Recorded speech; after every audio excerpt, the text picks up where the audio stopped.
Hello friends, welcome back to our channel.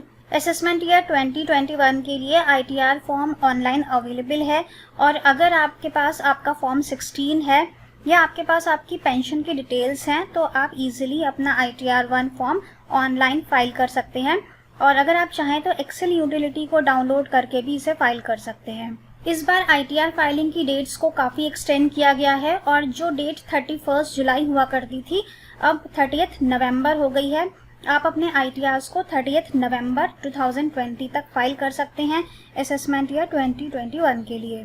अब friends, जैसा कि हम सब जानते हैं कि आईटीआर 1 फॉर्म बहुत सिंपल फॉर्म है और ये मेनली सैलरीड पर्सन्स और पेंशनर्स के लिए है, लेकिन सिर्फ इतना ही जानना ज़रूरी नहीं है। इस फॉर्म को कौन कौन लोग भर सकते हैं और कौन नहीं भर सकते हैं उसके लिए पूरे इंस्ट्रक्शंस दिए गए हैं फॉर्म में, और आज के वीडियो में हम आपको यही बताएंगे कि आईटीआर 1 फॉर्म कौन कौन लोग भर सकते हैं।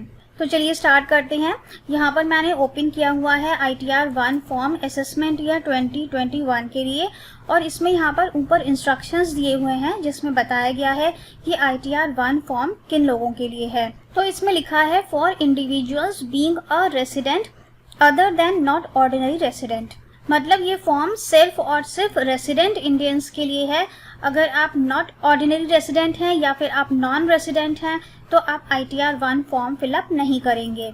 Having total income up to ₹50 lakhs, जिन लोगों की भी इनकम 50 लाख रुपए के अंदर आती है वो लोग आईटीआर 1 फॉर्म का यूज कर सकते हैं।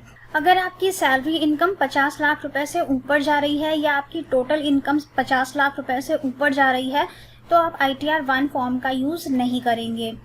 अगर आपकी सैलरी से इनकम है आईटीआर 1 फॉर्म भर सकते हैं, लेकिन 50 लाख रुपए से ज़्यादा की सैलरी नहीं होनी चाहिए। 1 हाउस प्रॉपर्टी, अगर आपके पास एक हाउस प्रॉपर्टी है, चाहे आपने उसे लेट आउट किया हुआ है या चाहे वो सेल्फ ऑक्यूपाइड है, तो आप आईटीआर 1 फॉर्म का यूज़ कर सकते हैं। लेकिन यदि आपके पास एक से ज़्यादा हाउस प्रॉपर्टी है तब आप आईटीआर 1 फॉर्म का यूज़ नहीं करेंगे। चाहे आपने सेल्फ ऑक्यूपाइड किया हो, चाहे आपने लेट आउट किया हो या आपने एक हाउस प्रॉपर्टी को लेट आउट किया हो और एक को सेल्फ ऑक्यूपाइड किया हो, अगर आप 2 हाउस प्रॉपर्टी शो करना चाह रहे हैं तो आप आईटीआर 1 फॉर्म का यूज़ नहीं करेंगे। इसके बाद है इंटरेस्ट इनकम। अगर आपको कहीं से इंटरेस्ट अर्न हो रहा है, सेविंग बैंक अकाउंट का इंटरेस्ट आ रहा है, एफडीआर का इंटरेस्ट आ रहा है, आरडी से इंटरेस्ट आ रहा है, तब भी आप आईटीआर 1 फॉर्म का यूज़ कर सकते हैं। और ये जो इंटरेस्ट की फिगर है ये आपको अपने फॉर्म 26 AS से मिल जाती है। साथ ही ये आपके 26 AS से आपके आईटीआर फॉर्म में ऑटो पॉपुलेट भी हो जाती है। तो आपको अपनी इंटरेस्ट की फिगर के लिए बैंक के चक्कर लगाने की ज़रूरत नहीं है। आपके फॉर्म 26 AS से आपके आईटीआर फॉर्म में ये ऑटो पॉपुलेट हो जाती है। नेक्स्ट है फैमिली पेंशन इनकम। दोस्तों, पेंशन 2 तरह की होती है, एक होती है सिंपल पेंशन और दूसरी होती है family pension income. Simple pension रहती है कि जब आप रिटायर हो जाते हैं तो आपको आपकी कंपनी से एक फिक्स्ड अमाउंट हर महीने मिलने लगता है जिसे कि हम पेंशन बोलते हैं, और जो भी पेंशनर्स हैं वो भी आईटीआर 1 फॉर्म का यूज़ कर सकते हैं बशर्ते कि उनकी टोटल इनकम 50 लाख रुपए के ऊपर ना जा रही हो। अब फैमिली पेंशन क्या होती है? फैमिली पेंशन वो होती है जो एम्प्लॉय की डेथ के बाद उसकी फैमिली को मिलती है। अगर किसी गवर्नमेंट एम्प्लॉय की डेथ हो जाती है तो उसकी डेथ के बाद गवर्नमेंट कुछ पेंशन का फिक्स्ड अमाउंट हर महीने उसकी फैमिली को देती है जिसे कि फैमिली पेंशन कहते हैं। और अगर आपको फैमिली पेंशन मिल रही है तो उस केस में भी आप आईटीआर 1 फॉर्म का यूज़ कर सकते हैं। फैमिली पेंशन को हम इनकम फ्रॉम अदर सोर्सेज में दिखाते हैं। फैमिली पेंशन को आप सैलरी के हेड में नहीं दिखाएंगे। लेकिन अगर आपको पेंशन मिल रही है तो उसे आप इनकम फ्रॉम सैलरी में शो कर सकते हैं। जो पेंशन का अमाउंट होता है उसे हम इनकम फ्रॉम अदर सोर्सेज में नहीं दिखाएंगे। फैमिली पेंशन को हम इनकम फ्रॉम अदर सोर्सेज में दिखाते हैं और जितना भी फैमिली पेंशन का अमाउंट होता है उसमें से हमें 15,000 या फिर 1/3 ऑफ द पेंशन अमाउंट जो भी उसमें से लेस हो उसका डिडक्शन भी मिल जाता है। इसके बाद नेक्स्ट आता है एग्रीकल्चर इनकम अप टू ₹5,000। अगर आपकी एग्रीकल्चर से भी इनकम हो रही है और वो 5,000 रुपये से कम की है तो आप आईटीआर 1 फॉर्म का यूज़ कर सकते हैं। लेकिन अगर आपकी एग्रीकल्चर इनकम 5,000 रुपये से ज़्यादा की है तब आप आईटीआर 1 फॉर्म का यूज़ नहीं करेंगे, तब आप आईटीआर 2 फॉर्म का यूज़ करेंगे। इसके बाद आगे लिखा है not for an individual who is either director in a company और has invested in unlisted equity shares. वो सभी व्यक्ति जो कि किसी कंपनी में डायरेक्टर हैं वो भी ITR 1 फॉर्म का यूज़ नहीं कर सकते हैं, भले ही उनको सैलरी मिल रही हो। सैलरी के लिए भी वो ITR 1 फॉर्म का यूज़ नहीं करेंगे। जो भी लोग किसी कंपनी में डायरेक्टर हैं वो ITR 1 फॉर्म का यूज़ नहीं करेंगे। और दूसरा क्या है कि वो सभी व्यक्ति जिन्होंने अनलिस्टेड इक्विटी शेयर्स में इन्वेस्टमेंट किया हुआ है वो लोग भी ITR 1 फॉर्म का यूज़ नहीं करेंगे। इसके बाद आगे है और हैज़ एनी ब्रॉड फॉरवर्ड और carry forward loss under the head income from house property. अगर हाउस प्रॉपर्टी के हेड में आप कोई लॉस कैरी फॉरवर्ड करना चाहते हैं या ब्रॉड फॉरवर्ड करना चाहते हैं तब भी आप ITR 1 फॉर्म का यूज़ नहीं करेंगे।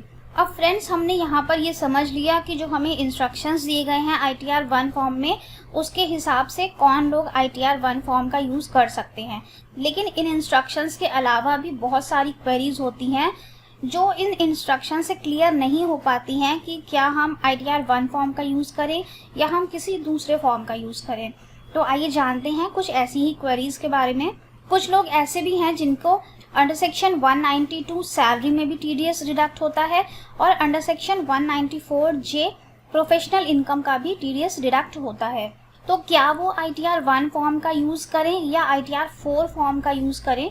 तो फ्रेंड्स, आपको ये देखना है कि आपकी कौन सी इनकम ज़्यादा है। अगर आपका main source of income salary है, सैलरी का अमाउंट ज़्यादा है और professional income under section 194J उसका अमाउंट कम है तो आप ITR 1 फॉर्म का यूज़ कर सकते हैं, लेकिन बशर्ते कि आपकी टोटल इनकम 50 लाख रुपए के ऊपर न जा रही हो।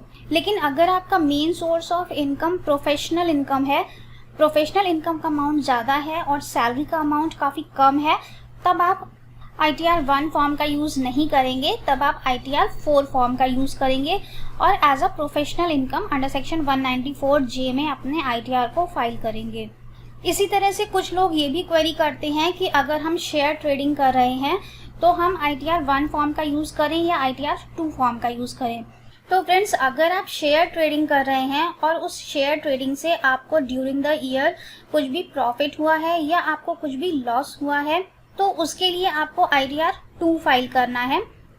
अगर प्रॉफिट हुआ है तो उस पर आप टैक्स देंगे, शॉर्ट टर्म या लॉन्ग टर्म जो भी बन रहा होगा, और अगर आपको लॉस हुआ है तो उस केस में भी आपको ITR फाइल करना बहुत ज़रूरी है जिससे कि आप अपने लॉस को कैरी फॉरवर्ड कर सकें। लेकिन अगर आपने ड्यूरिंग द ईयर सिर्फ परचेज की है, आपने सेल नहीं की है शेयर्स की और आपको ना ही प्रॉफिट हुआ ना ही लॉस हुआ, तब आप ITR 1 फॉर्म का यूज़ कर सकते हैं। अगर आपकी सैलरी इनकम भी है तो आप सैलरी इनकम के लिए ITR 1 फॉर्म का यूज़ कर सकते हैं, क्योंकि ITR फॉर्म्स में हमें अपने शेयर्स की कोई डिटेल्स नहीं देनी होती हैं।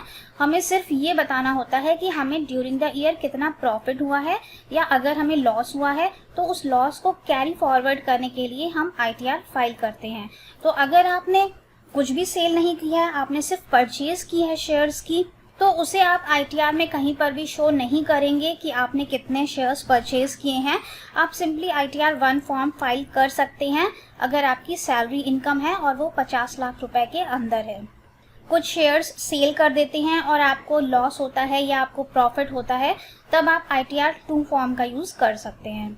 इसी तरह से अगर आपकी 2 हाउस प्रॉपर्टीज़ हैं और आपको दोनों ही हाउस प्रॉपर्टी से रेंट रिसीव हो रहा है और आप दोनों को शो करना चाहते हैं तो आपको ITR 2 फॉर्म का यूज़ करना होगा, क्योंकि आपको ITR 2 फॉर्म में पूरी डिटेल्स देनी पड़ती हैं।